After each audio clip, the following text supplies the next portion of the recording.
evening and welcome to a new edition of the news. Deputy Prime Minister and State Minister Rajai Mashir said Al Hussein Technical University aims to build a bright future for young people through encouraging them to participate in the process of servicing and developing their communities. Mashir, deputizing for His Royal Highness Crown Prince Hussein, made the remarks as he opened at the university the first annual conference entitled A Going STEM Education with Impact. Addressing the conference, Mashir highlighted the need to absorb the increasing labor force, especially in view of the high rate of unemployment in recent years. He stressed the importance of developing academic outputs that meet the needs of the labor market, especially in the vocational and technical fields. Deputy Prime Minister and Minister of State Rajai Mashir stressed that the government will take into consideration all opinions and reviews when drafting a new income tax law.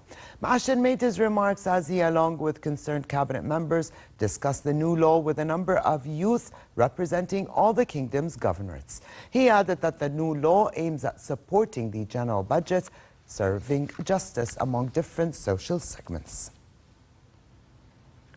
Thousands of Palestinians took to the streets of Gaza in the funeral processions of two killed yesterday by Israeli fire on the Gaza border. 43-year-old Ghazi Abu Mustafa and 14-year-old Majdi Satri were killed by live Israeli fire during the weekly Friday protests. Since the demonstrations began on March 30th, Israel has killed 154 Palestinians.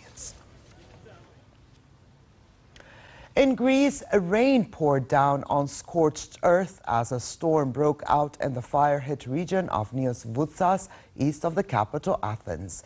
Blackened branches and remnants of houses were drenched with the rain after a devastating wildfire killed at least 88 people. Greek authorities said there were serious indications that the deadly wildfire was started deliberately. The heavy downpours prompted fears that the work of rescue crews to salvage what they can from the fire could be made even more difficult.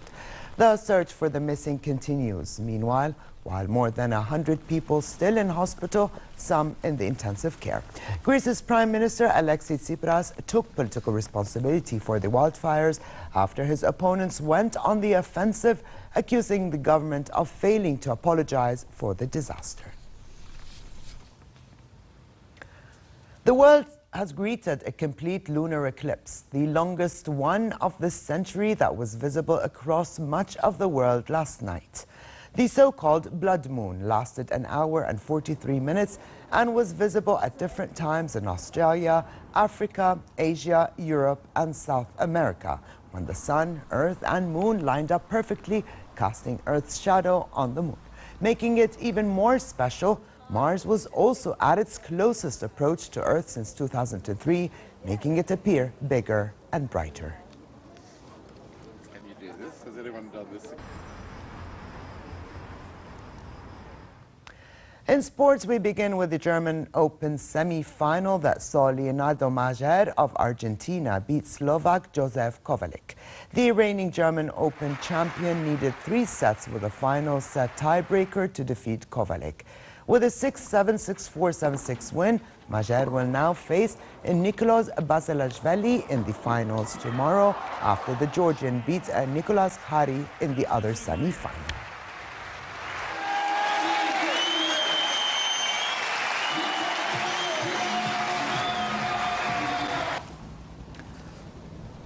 Australia's Wendy Tuck became the first female skipper to win a round-the-world yacht race after clinching overall victory in the Clipper 2017-2018 event.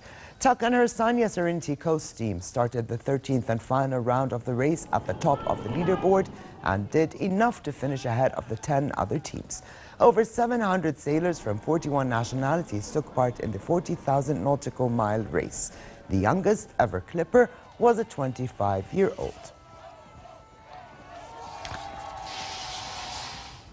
And before we go, here's a quick look at the weather. Moderate conditions will continue across the kingdom with temperatures 2 to 3 degrees below seasonal average. Winds will be northwesterly moderate to brisk with low altitude clouds.